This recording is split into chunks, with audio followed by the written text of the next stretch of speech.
Hey YouTube, in this video I'm going to be going over my updated Pale Moon deck, specifically the Magia deck, because that's really the only one that I changed with the exception of Silverthorn.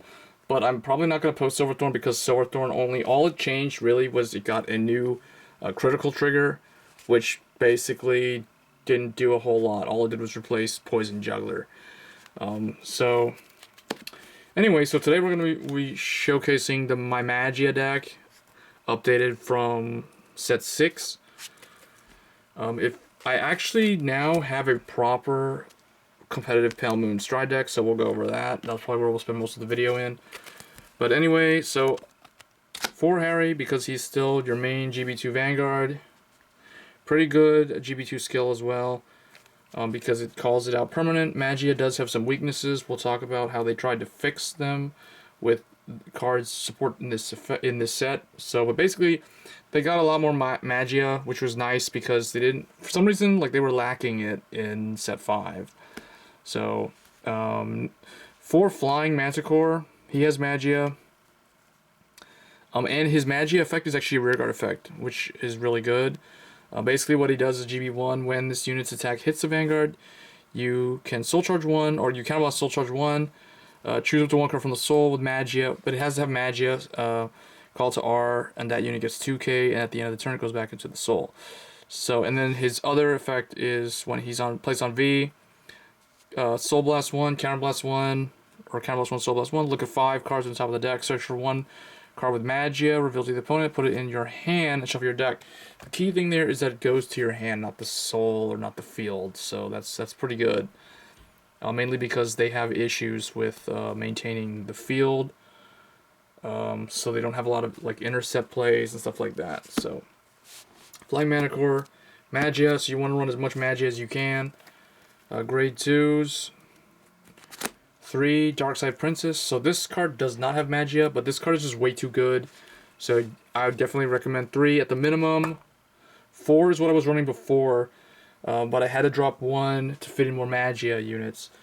But this is kind of like Pale Moon. I would say that the closest thing I can think of to this card is Ruin Shade in Grand Blue. Ruin Shade is really good in Night Rose deck, even though it's not GB restricted. This card's not GB restricted, so that it's really, really good early at rushing, and then it can kind of like hide, and it builds a lot of damage early, so you get a lot of advantage. Next, 3, Crescent Moon Juggler. He's got Magia. He's basically the new Glimmer Breath Dragon clone, and he's actually a pretty decent card. When he's placed on R, you Counterblast and Soul Blast, then you Soul Charge 1. I like that he replaces the card that he Soul Blasted, because if he just Soul Blasted and countered, and yeah, I wouldn't even be using him if he had he didn't have the Soul Charge. So he Soul Charges, chooses a card from the Soul, call it to R, and that unit gets 2k. That unit and this unit both of them get 2k basically, so he becomes 11 like Glimmer Breath, and then that thing becomes whatever 11 or 9, and at the end of that turn, put the unit called with this effect into the Soul. So he doesn't have to call a Magia, which I like, and he kind of like powers up the unit, so there's that as well. So it's nice because he can call out Darkside Princess, make her 11, and then she'll swing 16 plus a boost, so that's really nice. So that's why we run 3 and 3 of each, so it's relatively consistent to be able to use those cards. Next, 3, Flying Periton.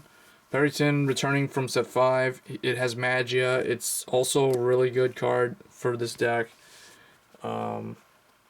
2, I would say, is an okay number if you wanted to run other tech cards or and experiment with other Magia type cards, or if you wanted to run like 4 of this card.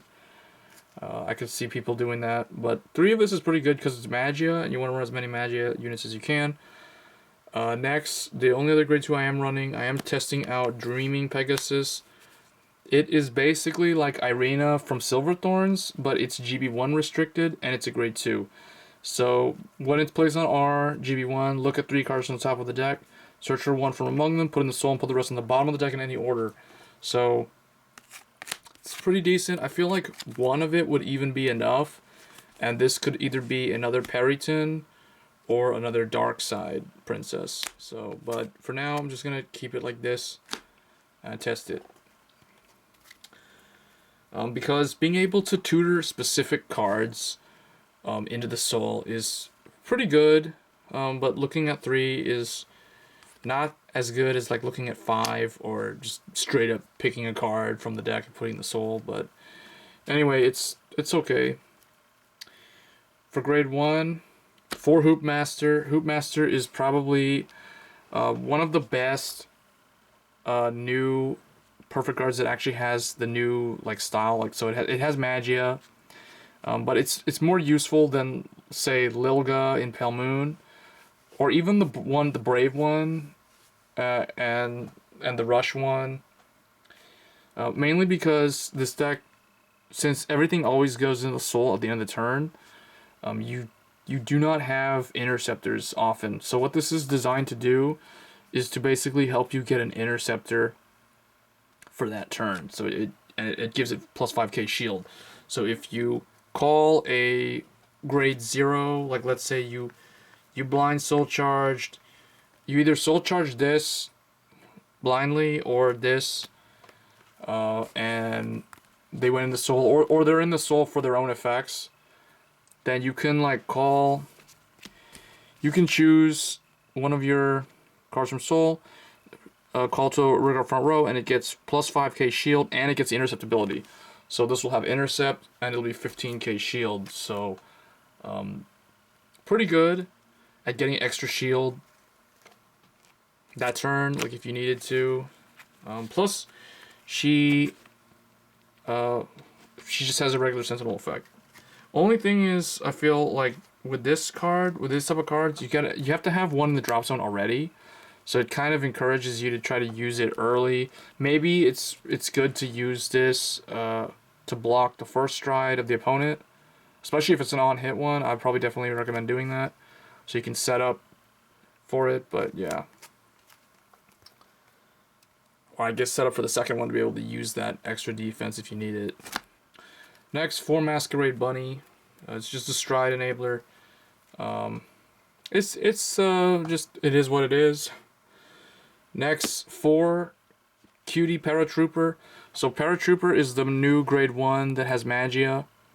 So when this unit is placed on R due to the effect of Magia, it has to be placed on R from a Magia ability. So again, it has to be like him, or Harry's on stride, or you know, something with Magia. So whether it's Dragon Master Amanda or some of the new stuff. But anyway, what it does is, if you have a Vanguard with Harri in the name, so it's Harri's restricted, soul charge 1, choose with the 1 card not named Cutie Paratrooper, call it from the soul to R in the same column as his unit, and it gets 5k. So this is really good with calling out. I would say Darkside is probably the best choice here, but there's other ones too. Probably not that, but you could even go into this guy, and then you can chain his effect. So these are some pretty good targets. That's why I kind of went with like 3-3-3-2 for the grade 2 lineup, just so I have a lot of variety, because I feel like variety does work in here. But yeah, this is probably a scary combo, because that would be swinging, that would be what, 19 plus 7, so that would be like 26. 26 with no triggers, that's pretty good. So Paratrooper, definitely recommend running all 4 copies. And then the last grade 1 is the 2 Moonlight Melody Tamer Betty. She's a war beast. I guess she's a harpy or something, but anyway, Harpy Ladies return. It's from the trial deck. What it does is, at the end of the battle, that this unit boosted a rear guard. It has to boost a rear guard. The rear guard goes into the soul, and then you choose up to 1 card with Magia from the soul. So she cannot get Darkside. However, she combos well with Darkside, because Darkside will basically go 14 plus 7, that's 21. So then Darkside will go away anyway, but she can use the effect of her own skill to send it up, send it back, and then call something else out, like, for instance, this guy, or any of the, or even like this guy or a Harri that got soul charged, because they've got Magia as well. So Two of it because it can only call Magia units, and not every unit in the deck is Magia. So, but the nice thing about this is that that Magia card that comes out can stay permanently on the field. So, unless you use their skill. For the trigger lineup, I didn't really change it from last time. I'm still running the draws because though that stand that everybody talks about, so everybody mentions running this stand, Prankster Girl of Mirrorland, and yeah, I can see it being okay, but the problem is too many of their cards like this go into the soul. If you're running stands, then you have to swing with a rearguard first, and usually you want to use the rearguard skill. So if it's Dark Side Princess, it'll disappear. Then if you check the stand, then you have issues because then you have to stand the rearguard thing in the back row, and there's probably some combos I haven't bothered to test, but I feel like this card has a lot of potential. Yes, it does, but because of the issue with not having enough intercept and stuff like that, I kind of and because everything kind of like goes in the soul, I kind of wanted to be able to build up hand a little bit. Without having to guard all the time from the hand. So that's why we're still in the draws. And then we are just running the 8 criticals. So the Harri critical, the Poison Juggler, Margle, or Flame of Victory clone. Then the heal trigger from the trial deck, Tender Breeder, because it has the best art. I mean, look, she's an elf and she's feeding a lion and a monkey and what looks like some kind of bird. A penguin, probably, or something. She's trying to feed them like a bunch of fruits and vegetables. See that? She's trying to feed them fruits and vegetables. That's just like a lion's gonna become a vegetarian or a vegan or something. It's really good. Next, Cat Knight in high boots is the starter to replace the Happiness Collector. Happiness Collector, you can still use it. It's pretty good because it helps you draw cards. It replenishes itself. It goes in soul and stuff like that. But this card has Magia.